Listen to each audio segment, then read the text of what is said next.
Welcome back to the AI Daily Brief Headlines Edition, all the daily AI news you need in around 5 minutes. What's $30 billion between friends, right? Maza-san is in for another $30 billion as SoftBank appears to double down on OpenAI. The Wall Street Journal reports that SoftBank is in talks to invest another crisp $30 billion into OpenAI's next monster fundraising round. Now, SoftBank is already one of OpenAI's largest shareholders, with a roughly 11% stake after investing $30 billion last year. That funding seemed to stretch SoftBank's pockets, with the firm selling off NVIDIA stock and taking loans against their AMD holdings to make it work. While rumors have been sparse, reporting from December suggested that OpenAI is targeting $100 billion in fundraising this year. The valuation is said to be $830 billion, which is another 66% jump from the $500 billion valuation struck in October. Frankly, it looks like they're well on their way, with separate reports suggesting that NVIDIA, Microsoft, and Amazon are looking to participate to the tune of $60 billion between them. Now, in my 2026 predictions, I debated a bunch, but I ultimately came to the base case that I didn't think that Anthropic or OpenAI would actually go public in 2026, with the reason being that A, public markets are kind of a pain in the butt, and B, I thought that there was just going to be enough funding for them in private markets that they weren't going to be forced to go public. Now, the capital needs are extreme here, and so maybe they just have to take advantage of every option they have, including IPO, but with OpenAI well on their way to that $100 billion round, they certainly are going to have their options. Moving over to OpenAI competitor Anthropic, ServiceNow has signed another big AI deal, this time with Anthropic, partnering with the lab along multiple angles. The multi-year deal includes making Claude the default model across ServiceNow's platform. Claude will also drive their agent builder, which allows users to create custom workflows and vibe code apps. In addition, Claude Access is being rolled out to all 29,000 ServiceNow employees, including Claude Code for the engineering team. ServiceNow CEO Bill McDermott said in a press release, ServiceNow with Anthropic is turning intelligence into action through AI-native workflows for the world's largest enterprises. Together, we are proving that deeply integrated platforms with an open ecosystem are how the future is built. Now, details of the deal weren't released, so we don't know the length or monetary value. But the deal comes just a week after ServiceNow extended their other big deal with OpenAI, suggesting that they want to make sure that customers have access to AI from both companies. ServiceNow president Amit Zaveri said, "We don't view these partnerships as competitive or mutually exclusive. Enterprise customers want model choice. They want the right model for the right job, keeping governance, security, and auditability consistency on the ServiceNow AI platform. Each model brings different strengths, and our role is to orchestrate them in ways that deliver the best outcomes for customers." And as much as that sounds like corporate speak, the reality is that one of the great frustrations for enterprise AI users is model lock-in. So to the extent that they can work with partners like ServiceNow where they have access to multiple models, for many people that's going to be desirable. Staying in the Anthropic world for a minute, Claude Cowork has apparently raised the alarm at Microsoft. The information reports that the release of Anthropic's new productivity platform triggered emergency meetings. Product leaders at Microsoft told colleagues that Cowork seemed like a competitor for 365 Copilot. They noted that Cowork seems more capable than Copilot when working on Excel spreadsheets or PowerPoint slides.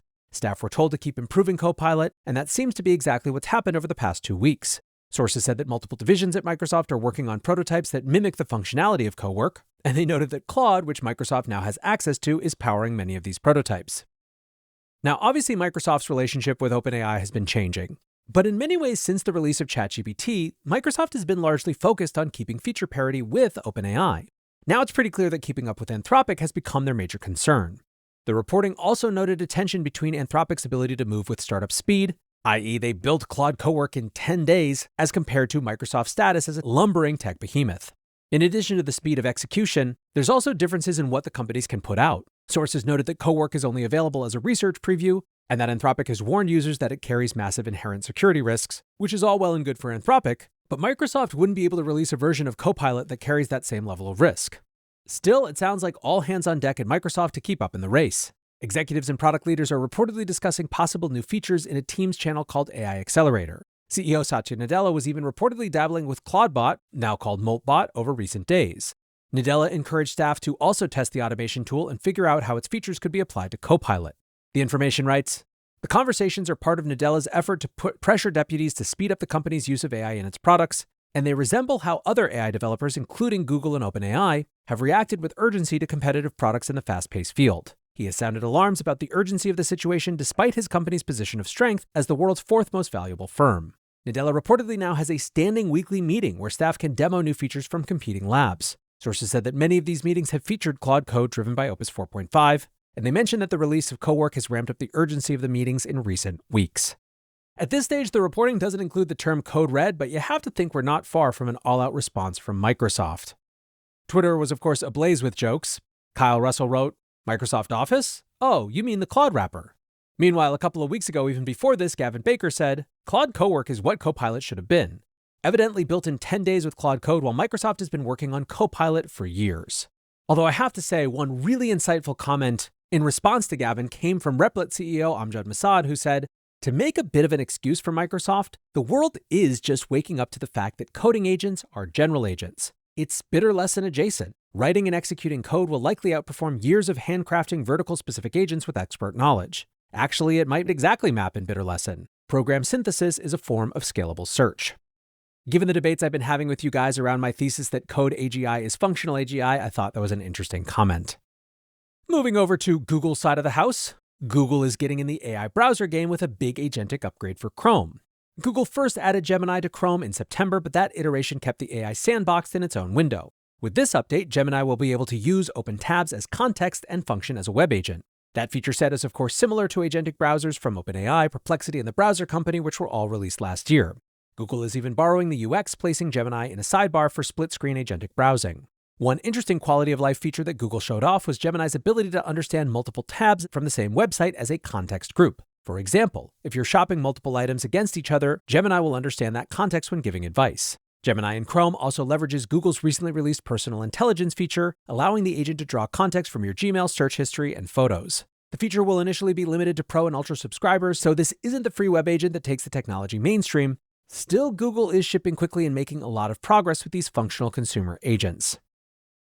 Lastly today, another one that harkens back to one of the discussions in my 2026 predictions, Tesla has made a $2 billion investment into xAI in defiance of a shareholder vote. Elon Musk has been toying with the idea of cross-investment between his two companies over the past year. The matter went to a shareholder vote in November, with over 1 billion votes in favor and 916 million against. A significant number of shareholders abstained from voting, which counts as a vote against under Tesla's bylaws, meaning the vote technically failed. However, it seems that near enough was good enough for Musk. Tesla disclosed in a shareholders letter on Wednesday that they made a $2 billion investment in xAI's recent fundraising round. And the investment is apparently all part of the plan, with Tesla writing, "As set forth in Master Plan Part 4, Tesla is building products and services that bring AI into the physical world. Meanwhile, xAI is developing leading digital AI products and services such as its LLM, Grok. In that context, and as part of Tesla's broader strategy under Master Plan Part 4, Tesla and xAI also entered into a framework agreement in connection with the investment." Now, Tesla has already collaborated with xAI by providing them batteries for power redundancy at their data centers, and xAI has also provided Grok in some Tesla vehicles, and there's plans to use xAI models to power the Optimus robots. In the shareholders letter, Musk wrote, "If there are things xAI can help accelerate our progress, then why should we not do that? And that is the reason why we've gone ahead with such an investment, because this is part of the strategic initiative." Now, the investment comes as Tesla hits a pretty rough patch. During their Wednesday night earnings call, Tesla disclosed a 61% drop in profits year over year. They announced that the Model 3 and Model X will be discontinued, with the production line repurposed for Optimus robots.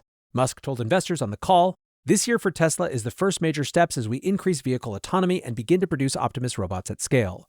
We're making very, very big investments. So this is going to be a very big capex here. That is deliberate because we're making big investments for an epic future." Back in July of last year, ZeroXMo on Twitter wrote, "Tesla will acquire xAI. There's no way around it. Grok will be the brain for Optimus, so you can't have the brain and the body made by different teams. It doesn't get you the best product, and it's not Elon's style. I give it around 12 months. Reflecting on the recent news, the same account wrote, "Tesla is investing in xAI and collaborating even closer. It's happening." Now that is going to do it for our headlines, but for the rest of today, we are going to stay on public market themes. Moving now to ask, are markets still worried about an AI bubble?